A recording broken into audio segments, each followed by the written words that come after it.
PPF public provident fund, এই ফান্ডের ব্যাপারে এখনকার সময় সবাই জানে এবং অনেকেই হয়তো এই ফান্ডে ইনভেস্ট করে রেখেছে বা অনেকে এখনও ভেবে যাচ্ছে যে এই ফান্ডে ইনভেস্ট করা কি ঠিক হবে কি না। দেখুন, আজকের এই ভিডিওতে আমরা সব কিছু নিয়ে আলোচনা করব যে এই ফান্ডে বর্তমান সময়ে 2024-এ দাঁড়িয়ে এই ফান্ডে নিবেশ করা উচিত কিনা এবং এই ফান্ডে নিবেশ করে আমরা কোটি টাকার রিটার্ন পেতে পারি হ্যাঁ কি না, এবং তার সঙ্গে 2024-এ যেসব রুলসের পরিবর্তন আনা হয়েছে পিপিএফ অ্যাকাউন্টে সেই নিয়েও আজকে আমরা আলোচনা করব। এই যে পিপিএফ অ্যাকাউন্ট আপনারা যে কোনো জায়গায় ওপেন করেন না কেন, সব জায়গার নিয়ম বা রুলস কিন্তু একই রয়েছে। তাই আমরা আজকে পুরো ডিটেলসে পিপিএফ এর ব্যাপারে জানবো, আর আমরা এটাও দেখব যে কম টাকায় ইনভেস্ট করেও আমরা এই পিপিএফ অ্যাকাউন্ট থেকে কত টাকা রিটার্ন পেতে পারি। Who can invest PPF? দেখুন, আপনারা যদি ভারতীয় মানে ইন্ডিয়ান হয়ে থাকেন তাহলে আপনারা সবাই পিপিএফ অ্যাকাউন্ট ওপেন করাতে পারবেন, সেটা পোস্ট অফিস হোক বা ব্যাংক যে কোনো জায়গায়। কিন্তু যদি আপনারা বর্তমানে আপনারা ইন্ডিয়ান থাকেন, পরবর্তীতে যদি আপনারা এনআরআই হয়ে যান, তো সেই ক্ষেত্রে আপনারা চাইলে পিপিএফ অ্যাকাউন্ট কন্টিনিউ করতে পারেন এবং চাইলে আপনারা ক্লোজ করতে পারেন। কিন্তু যদি আপনারা আগে থেকে এনআরআই থাকেন সেই ক্ষেত্রে আপনারা কিন্তু পিপিএফ অ্যাকাউন্ট ওপেন করাতে পারবেন না। এজ লিমিটের কথা যদি বলি, সেই ক্ষেত্রে কিন্তু আপনারা মাইনর হন বা আপনারা যে কোনো বয়সের হন না কেন, আপনারা পিপিএফ অ্যাকাউন্ট ওপেন করাতে পারবেন। এখানে কোনো এজ লিমিট নেই। যদি আপনারা মাইনর অ্যাকাউন্ট ওপেন করান তো সেই ক্ষেত্রে গার্জিয়ান হিসাবে কারো সাইন কিন্তু মাস্ট বি দরকার রয়েছে, সেটা বাবা মা দিদা যে কেউ হোক না কেন। এবং যদি মাইনর অ্যাকাউন্ট ছাড়া আপনারা যদি নর্মাল পিপিএফ অ্যাকাউন্ট ওপেন করান সেই ক্ষেত্রে বয়সের কোনো কিন্তু সীমা নেই। আপনারা যে কোনো বয়সেরই হন না কেন আপনারা পিপিএফ অ্যাকাউন্ট ওপেন করাতে পারবেন। How many PPF accounts one person can open? একজন ব্যক্তি কিন্তু একটির বেশি পিপিএফ অ্যাকাউন্ট ওপেন করাতে পারবেন না। দেখুন, অনেকেই হয়তো ভাবতে পারেন যে আমরা পোস্ট অফিসে একটা পিপিএফ অ্যাকাউন্ট ওপেন করাবো, আবার কিছুদিন পর ব্যাংকে গিয়েও আরেকটা পিপিএফ অ্যাকাউন্ট ওপেন করাবো। তা কিন্তু হয় না। একটা পার্সন মানে একজন ব্যক্তি শুধুমাত্র কিন্তু একটি পিপিএফ অ্যাকাউন্ট ওপেন করাতে পারবে। সেই যখন সেই অ্যাকাউন্টটা ক্লোজ করিয়ে দিবে তারপর সে আরেকটা অ্যাকাউন্ট ওপেন করাতে পারবে। তার আগে একজনের নামে দুটো অ্যাকাউন্ট ওপেন করা যাবে না। এছাড়াও পিপিএফ অ্যাকাউন্টে কিন্তু আপনাদেরকে সিঙ্গেল অ্যাকাউন্টই ওপেন করাতে হবে, আপনারা জয়েন্ট পিপিএফ অ্যাকাউন্টও কিন্তু ওপেন করাতে পারবেন না। ডিপোজিট লিমিট, দেখুন ওয়ান ফাইন্যান্সিয়াল ইয়ার মানে যেটা আমরা ধরি মার্চ টু মার্চ, সেই ফাইন্যান্সিয়াল ইয়ারে আপনারা কিন্তু মিনিমাম 500 টাকা রাখতেই হবে পিপিএফ অ্যাকাউন্টে। এবং ম্যাক্সিমামে কথা বলি তাহলে ম্যাক্সিমামে আপনারা কিন্তু 1.5 লক্ষ টাকা ফাইন্যান্সিয়াল ইয়ারে জমা করতে পারবেন। চাইলে আপনারা প্রতি মাসে মাসে 500 টাকা করেও জমা করতে পারবেন এবং চাইলে আপনারা পুরো বছর মিলিয়েও আপনারা 500 টাকা জমা করতে পারবেন। এবং তার মাঝে 500 থেকে 1.5 লক্ষর মাঝে যে কোনো অ্যামাউন্ট কিন্তু আপনারা এই স্কিমে জমা করতে পারবেন বছরে, এবং চাইলে আপনারা মাসে মাসেও টাকা কিন্তু এই স্কিমে জমা করতে পারবেন। ডিসকন্টিনিউ অফ পিপিএফ অ্যাকাউন্ট, যদি কোনো বছরে মানে ফাইন্যান্সিয়াল ইয়ারে আপনারা যদি 1 টাকাও জমা না করেন সেই ক্ষেত্রে আপনাদের কিন্তু দুটো লোকসানের সম্মুখীন হতে হবে। সবার প্রথম আপনাদের সেই অ্যাকাউন্ট ওপেন করানোর জন্য আপনাদেরকে চার্জ বা পেনাল্টি পে করতে হবে। এবং যদি আপনারা চান, আমি একটু আগে বলেছি যে আমরা যে অ্যাকাউন্টটা বন্ধ হয়ে গেছে সেই অ্যাকাউন্টটা থাক ওইভাবে পড়েই আমরা আরেকটা অ্যাকাউন্ট আরেকটা ব্যাংক বা অন্য জায়গায় খুলে নিই, সেটা কিন্তু আপনারা করতে পারবেন না। প্রতিটি ব্যক্তির জন্য কিন্তু একটি অ্যাকাউন্টই ধার্য করা রয়েছে। তাহলে আপনাদেরকে যেই অ্যাকাউন্টটা আপনারা বন্ধ হয়ে গেছে মানে যেই ফাইন্যান্সিয়াল ইয়ারে আপনারা টাকা জমা করতে পারেননি সেই কারণে অ্যাকাউন্টটা ক্লোজ হয়ে গেছে, সেই অ্যাকাউন্টটা আপনাদেরকে চালু করাতে হবে এবং তারপর চাইলে আপনারা অ্যাকাউন্টটা ক্লোজ করিয়ে আপনারা অন্য একটা পিপিএফ অ্যাকাউন্ট ওপেন করাতে পারবেন। না হলে আপনাদেরকে এই অ্যাকাউন্টেই আবার কন্টিনিউ করতে হবে। চলুন এবার জেনে নিই যে কত টাকা আমাদেরকে পেনাল্টি পে করতে হবে যদি আমরা অ্যাকাউন্ট ক্লোজ বা বন্ধ রাখি। দেখুন, যদি আপনারা 3 বছর বন্ধ রাখেন অ্যাকাউন্ট এবং তারপর যদি সেই অ্যাকাউন্টকে ওপেন করাতে চান তাহলে প্রতি বছর অনুযায়ী আপনাদেরকে 50 টাকা করে ফাইন পে করতে হবে। এছাড়াও শুধু যে 50 টাকা ফাইন পে করলেই যে আপনারা কিন্তু অ্যাকাউন্ট ওপেন করাতে পারবেন তা কিন্তু নয়, এবং আপনাদের পুরো ফাইন্যান্সিয়াল ইয়ারে যে 500 টাকা জমা করতেই হতো সেই 500 টাকাও আপনাদেরকে জমা করতে হবে। এবার যদি আমরা 3 বছরের ক্যালকুলেশন যখন দেখছি তাহলে 3 বছর অবধি যদি আপনারা অ্যাকাউন্ট ক্লোজ রাখেন তো সেই ক্ষেত্রে আপনাদেরকে 500 টাকা করে 3 বছরের সেই টাকা 1500 টাকা আপনাদেরকে দিতে হবে। এছাড়া প্রতি বছরে 50 টাকা ফাইন হিসেবে আপনাদেরকে আরও 150 টাকা এক্সট্রা পে করতে হবে। ট্যাক্স বেনিফিট, এই স্কিমে বেশিরভাগ লোক নিবেশ করে থাকে ট্যাক্স বেনিফিট পাওয়ার জন্য, কারণ এই স্কিমে যেই টাকা আপনারা ইনভেস্ট করবেন সেটা পুরোপুরি ট্যাক্স বেনিফিট পাবেন 80সির আন্ডারে 1.5 লক্ষ টাকার। এবং এই স্কিমে আপনারা ম্যাক্সিমাম বছরে মানে ফাইন্যান্সিয়াল ইয়ারে সেই 1.5 লক্ষ টাকাই কিন্তু জমা করতে পারবেন। তাহলে বুঝতেই পারছেন যে আপনার যেই টাকা ইনভেস্ট করছেন সেটা পুরোপুরি ট্যাক্স ফ্রি। এছাড়াও এই স্কিম থেকে যে ইন্টারেস্টটা আপনারা পাবেন তার উপরেও কিন্তু আপনাদেরকে কোনো 1 টাকারও ট্যাক্স দিতে হয় না, যেই কারণে এই স্কিমটি এত পপুলার হয়েছে সবার মধ্যে। এই স্কিম থেকে পাওয়া আপনাদের টাকা পুরোপুরি tax free. Maturity and extension, আমরা তো জানি যে পিপিএফ অ্যাকাউন্টে 15 বছরের জন্য টাকা রাখতে হয়। মানে আমরা যে টাকাটা নিবেশ করব বা আপনারা যে টাকাটা নিবেশ করবেন সেই টাকাটা 15 বছর অবধি আমাদেরকে টাকা ইনভেস্ট করে যেতে হবে এবং ম্যাচুরিটিতে আমরা 15 বছর পর আমরা সেই মোট টাকা ইন্টারেস্ট প্লাস আসল যেটা আপনারা জমিয়েছেন পুরোটাই ফেরত পাবো। এই যে 15 বছরের কাউন্টের কথা বললাম না, এখানে একটা জিনিস আমাদেরকে জানতে হবে, কারণ অনেকেই এই ক্যালকুলেশনটা ভুল করে। অনেকেই রয়েছে যারা এপ্রিল, মে বা জুনে অ্যাকাউন্ট ওপেন করিয়ে ফেলে। দেখুন, আপনারা যদি জুনে অ্যাকাউন্ট ওপেন করাতেই পারেন, তাতে কোনো অসুবিধা নেই, কিন্তু তারা কি ভাবে? তারা ভাবে আমি 2024 জুনে অ্যাকাউন্ট ওপেন করিয়েছি, মানে 2024 ডিসেম্বর পার হলেই মনে হয় 1 বছর কমপ্লিট হয়ে গেল। পিপিএফ অ্যাকাউন্টের ক্ষেত্রে কিন্তু তা নয়। পিপিএফ অ্যাকাউন্টের ক্ষেত্রে আপনি যদি জুন মাস 2024 জুন মাসে অ্যাকাউন্ট ওপেন করিয়ে থাকেন তাহলে 2025 জুন অবধি আপনাদেরকে গিয়ে দাঁড়াবে 1 বছর এবং 2025 জুন থেকে 2026 জুন অবধি আপনাদের দাঁড়াবে 2 বছর।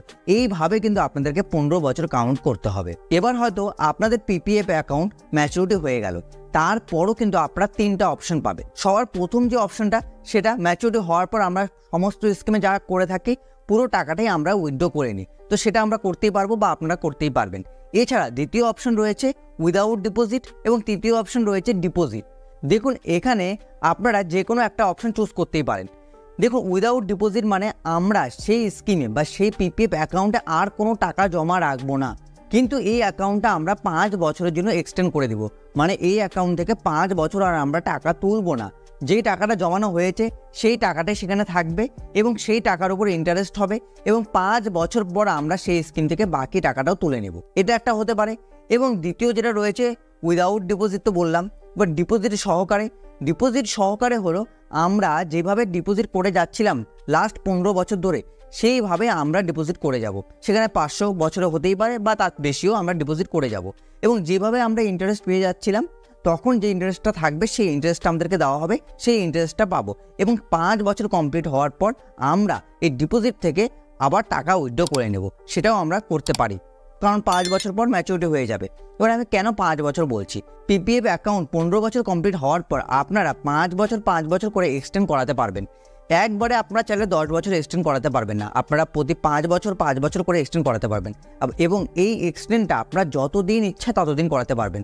শুধু যে 15 বছর পার হলো 5 বছরের জন্য এক্সটেন্ড করলেন তা নয়, তারপরে আরও 5 বছরের জন্য এক্সটেন্ড করাতে পারেন, আরও 5 বছরের জন্য এক্সটেন্ড আপনারা চাইলে করাতে পারেন। এই যে আপনারা 5 বছর করে এক্সটেন্ড তো করবেন, যদি এই 5 বছরের মধ্যে আপনাদের টাকার দরকার পড়ে তাহলে কিন্তু আপনারা এই স্কিম থেকে টাকা উইথড্র করাতে পারবেন। এই স্কিম থেকে যদি আপনারা টাকা উইথড্র করানো ওই 5 বছরের মধ্যে তাহলে আপনাদেরকে 1 টাকারও পেনাল্টি পে করতে হবে না, কিন্তু আপনারা পুরো টাকা কিন্তু উইথড্র করাতে পারবেন না। আপনারা আপনাদের যে অ্যামাউন্ট রয়েছে তার 60% অ্যামাউন্টই কিন্তু উইথড্র করাতে পারবেন। Loan and pre maturity withdraw, সবার প্রথম দেখব যে এই স্কিম থেকে আমরা কত টাকার বা আপনারা কত টাকার লোন নিতে পারবেন। দেখুন, এখানে ক্যালকুলেশনটা একটু অন্যরকমভাবে করা হয়। কীরকমভাবে করা হয়? আপনারা যে লোন নেবেন পিপিএফ অ্যাকাউন্ট থেকে তার আগে কাউন্ট করা হবে আপনারা কত বছর টাকা জমা দিয়েছেন।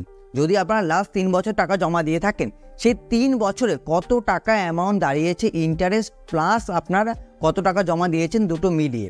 এবার যেই অ্যামাউন্টটা দাঁড়াবে তার 25% কিন্তু আপনারা পিপিএফ অ্যাকাউন্ট থেকে লোন নিতে পারবেন। পিপিএফ অ্যাকাউন্ট ক্লোজও কিন্তু করানো যায়। সেক্ষেত্রে সবার প্রথম যদি পলিসি হোল্ডারের লাইফ থ্রেটিং কোনো ডিজিজ হয়ে যায় তো সেই ক্ষেত্রে আপনারা অ্যাকাউন্ট ক্লোজ করিয়ে বা পলিসি হোল্ডার অ্যাকাউন্ট ক্লোজ করাতে পারবে। শুধু যে অ্যাকাউন্ট ক্লোজ করাতে পারবে তা না, চাইলে প্রি ম্যাচুরিটি উইথড্র কিন্তু করাতে পারবে। পলিসি হোল্ডারে যদি কোনো চাইল্ড থাকে এবং তার হায়ার এডুকেশনের জন্য কিন্তু তারা পিপিএফ অ্যাকাউন্ট থেকে প্রি ম্যাচুরিটি উইথড্র করাতে পারবেন, কিন্তু সেই ক্ষেত্রে আপনাদেরকে 1% পেনাল্টি দিতে হবে। এবার এই 1% পেনাল্টি কী হিসেবে? দেখুন, বর্তমানে যদি ইন্টারেস্ট রেট 7.1 চলে তাহলে আপনাদেরকে কিন্তু দেওয়া হবে 6.1%। যখন আপনারা প্রি ম্যাচুরিটি উইথড্র করাবেন যত টাকা উইথড্র করাবেন তার উপর 6.1% ইন্টারেস্ট দিয়ে ইন্টারেস্ট অ্যামাউন্ট যোগ করে আপনাকে আপনার টাকা দেওয়া হবে। এবং তৃতীয় হলো, যদি অ্যাকাউন্ট হোল্ডারের ডেথ হয়ে যায় তো সেই ক্ষেত্রেও কিন্তু অ্যাকাউন্ট বন্ধ করে দিতে হবে, কারণ সেই অ্যাকাউন্ট কিন্তু নমিনি আর চালাতে পারবে না। সেই অ্যাকাউন্ট ক্লোজ করিয়ে, ডেথ সার্টিফিকেট দেখিয়ে অ্যাকাউন্ট ক্লোজ করিয়ে নমিনি সব টাকা কিন্তু নিতে পারবে। আরেকটি কথা হলো, হয়তো আপনারা এখন 7.1 দেখছেন, পরবর্তীতে যখন আপনারা ভিডিও দেখছেন সেই সময় কিন্তু ইন্টারেস্ট রেট বাড়তেও পারে আবার কমতেও পারে। তো দেখুন, ইন্টারেস্ট বাড়লে বা কমলে আমরা এর জন্য ক্যালকুলেটরের লিঙ্ক ডেসক্রিপশনে দিয়ে থাকবো। বর্তমান যখন আপনারা ভিডিওটা দেখবেন সেই সময় কি ইন্টারেস্ট চলছে সেটা একবার চেক করে নেবেন। পোস্ট অফিসের ওয়েবসাইটের লিঙ্কও আমি ডেসক্রিপশনে দিয়ে রাখবো, সেখান থেকে, এবং তারপর ক্যালকুলেশন করে নিজেরাও কিন্তু হিসাব করতে পারবেন। চলুন এবার একটু ক্যালকুলেশনটা দেখে নিই। যদি আমরা বর্তমান সময়ে মান্থলি 5,000 টাকা করে ইনভেস্ট করি, তাহলে বছরে আমাদের ইনভেস্টমেন্ট অ্যামাউন্ট দাঁড়াবে 60,000 টাকার কাছাকাছি। তাহলে যদি আমরা ইয়ারলি 60,000 টাকা ইনভেস্ট করি তাহলে আমরা কীরকম রিটার্ন পাবো? যদি আমরা 60,000 টাকা ইনভেস্ট করি 15 বছর, কারণ আমরা জানি যে পিপিএফ 15 বছরের জন্য করা হয় এবং রেট অফ দ্য ইন্টারেস্ট 7.1% বর্তমানে, তাহলে আমরা যে রিটার্নটা পাবো সেটা হলো 16,27,284 টাকা, যেখানে ইনভেস্টমেন্ট অ্যামাউন্ট দাঁড়াবে 9 লক্ষ টাকা এবং টোটাল ইন্টারেস্ট দাঁড়াবে 7,27,284 টাকা। সেরকমভাবেই যদি আমরা মান্থলির জায়গায় ইয়ারলি করলে 60,000, মান্থলি করলে মাসে মাসে 5,000 টাকা করে ইনভেস্ট করলে আমরা এই রিটার্নটা কিন্তু পাবো। এবার যদি আমরা ইয়ারলি 60-এর জায়গায় 1 লক্ষ টাকা করে নিবেশ করি তাহলে আমরা কীরকম রিটার্ন পাবো চলুন সেটা দেখে নিই। যদি আপনাদের মান্থলি বের করতে হয়, এই 1 লক্ষকে 12 দিয়ে ভাগ করে দেবেন, মান্থলি বের হয়ে যাবে। সেই সেম 15 বছরের জন্য আমরা ইনভেস্ট করব 7.1%, তাহলে ইন্টারেস্ট দাঁড়াবে কত? 27,12,139। এটা আমরা রিটার্ন পাবো। ইন্টারেস্ট দাঁড়াবে শুধুমাত্র 12,12,139 টাকা, যেখানে আমাদের ইনভেস্টমেন্ট অ্যামাউন্ট দাঁড়াবে 15 লক্ষ। দেখুন, এখানে কিন্তু আমি বারবারই বলে দিচ্ছি, ইন্টারেস্ট রেট আজকে 7.1% চলছে, 3 মাস পরে কিন্তু আবার বদলাতেও পারে, বাড়তেও পারে, আবার কমতেও পারে। দেখুন, এবার এখানে তো আমরা 1 লক্ষ টাকা যদি বছরে ইনভেস্ট করি তাহলে কীরকম রিটার্ন পেতে পারি সেটা দেখে নিলাম। যদি আমরা ম্যাক্সিমামটা ধরি, যদি আমরা বছরে 1.5 লক্ষ টাকা ইনভেস্ট করি, যেটা পিপিএফ এর ম্যাক্সিমাম অ্যামাউন্ট, তাহলে 15 বছরের জন্য যদি ইনভেস্ট করি 7.1% ইন্টারেস্ট রেট অনুযায়ী আমাদের ইনভেস্টমেন্ট অ্যামাউন্ট দাঁড়াবে 22,50,000 এবং টোটাল ইন্টারেস্ট দাঁড়াবে 18,18,000। তাহলে ম্যাচুরিটি ভ্যালু আমরা পাবো কিন্তু 40,68,000 টাকা। তাহলে আপনারা দেখতেই পারছেন যে আমরা 1.5 লক্ষ টাকা বা আপনারা 1.5 লক্ষ টাকা করে যদি ইনভেস্ট করেন বছরে, তাহলে ম্যাচুরিটিতে গিয়ে আমরা বা আপনারা রিটার্ন পাবেন 40,68,000। এখানে দুটো জিনিস আমাদেরকে বা আপনাদেরকে মনে রাখতে হবে। যদি আপনারা মাইনার অ্যাকাউন্ট ওপেন করান, তো সেই ক্ষেত্রে মাইনারের নামে যদি গার্জিয়ান হিসেবে আপনি নিজে থাকেন, তাহলে কিন্তু আপনি আপনার নামে একটা পিপিএফ অ্যাকাউন্ট খুলতে পারবেন এবং আপনি যার নামে, মাইনারের নামে যে অ্যাকাউন্টটা খুলেছেন, সেখানে যদি আপনি গার্জিয়ান থাকেন, আপনি যদি সিগনেচার করে থাকেন, তাহলে কিন্তু আপনি দুটো অ্যাকাউন্ট মিলিয়ে 1.5 লক্ষ টাকার বেশি ইনভেস্ট করতে পারবেন না বছরে। তো এটা একটু মনে রাখবেন। যদি আপনি দুটো মাইনার অ্যাকাউন্ট খোলান এবং সেই ক্ষেত্রে দুটোতেই যদি গার্জিয়ান আপনি নিজে থাকেন, তো সেই ক্ষেত্রেও কিন্তু আপনি নিজের নামেও একটা ওপেন করান, তাহলে 3টা অ্যাকাউন্ট মিলিয়েও কিন্তু আপনি 1.5 লক্ষ টাকার উপর ইনভেস্ট করতে পারবেন না। তো সেই কারণে যদি মাইনার অ্যাকাউন্ট আপনারা ওপেন করান, তো সেই ক্ষেত্রে চেষ্টা করবেন যে অন্য কারো যার নামে পিপিএফ নেই তার নামে গার্জিয়ান হিসেবে রাখার জন্য। এছাড়াও আমি যে বললাম 1 কোটি বা তারও বেশি আপনারা কিভাবে পাবেন, দেখুন আমরা জানি যে 1.5 লক্ষ টাকা করে ইয়ারলি ইনভেস্ট তো করা যায়, এছাড়া 15 বছরের জন্য করা যায়। কিন্তু যদি আমার মনে হয় যে আমি 15 বছরের জন্য করলাম এবং তারপরে 5 বছর আমি আরও এইভাবে ইনভেস্ট করে গেলে আমি যে রিটার্নটা পাবো সেটা হলো 66,58,000 টাকা আমি রিটার্ন পাবো। যদি এই 20 বছরেরটা আমি 20 বছরে উইথড্র না করি, আরও 5 বছর যদি আমি এক্সটেন্ড করি, তাহলে আরও 5 বছর যদি আমি এক্সটেন্ড করি, তাহলে আমরা রিটার্ন পাবো বা আপনারা রিটার্ন পাবেন 1,03,00,000 কাছাকাছি। সেরকমভাবে আমি ধরলাম 30 বছর যদি আমরা কোনোভাবে চালিয়ে দিতে পারি, তাহলে আমরা রিটার্ন পাবো 1,54,00,000। যদি আপনাদের অ্যাকাউন্ট দুটো, বাড়িতে যদি দুজন গার্জিয়ানের নামে দুটো পিপিএফ অ্যাকাউন্ট থাকে, তাহলে আপনারা এখান থেকে 1.5 কোটি করে 3 কোটি টাকা অবধি কিন্তু রিটার্ন পেতে পারেন। দেখুন, এখানে কত টাকা রিটার্ন পাবেন সেই উদ্দেশ্যে ভিডিওটা বানানো নয়। ভিডিওটা বানানো। যদি আপনারা ইনভেস্ট করতে ইচ্ছুক থাকেন পিপিএফে, তাহলে আপনারা করতে পারেন, এইরকম একটা রিটার্ন আপনারা জেনারেট করতে পারেন, সেই উদ্দেশ্যেই কিন্তু। তো আশা করব পিপিএফ অ্যাকাউন্ট নিয়ে, পাবলিক প্রভিডেন্ট ফান্ড অ্যাকাউন্ট নিয়ে আপনাদের মধ্যে আর কোনো প্রশ্ন নেই। 2024-এ কী কী নিয়মের চেঞ্জ হয়েছে সব কিছু ডিটেলসে আলোচনা করেছি। এরপরও যদি আপনাদের কোনো ক্যালকুলেশন করতে অসুবিধা হয় বা কোনো প্রশ্ন যদি থাকে বা মনে জাগে, তাহলে কমেন্ট বক্স তো আপনাদের জন্য সবসময় খোলাই রয়েছে। যদি ভিডিওটা আপনাদের একটুকু ভালো লেগে থাকে, তাহলে আমাদের সাপোর্ট করতে ভুলবেন না চ্যানেলটিকে সাবস্ক্রাইব করে। ভিডিওটি ভালো লাগলে বন্ধুবান্ধব এবং গুরুজনদের সাথে শেয়ার করতে ভুলবেন না। ভিডিওটি দেখার জন্য আপনাদের সকলকে অসংখ্য ধন্যবাদ।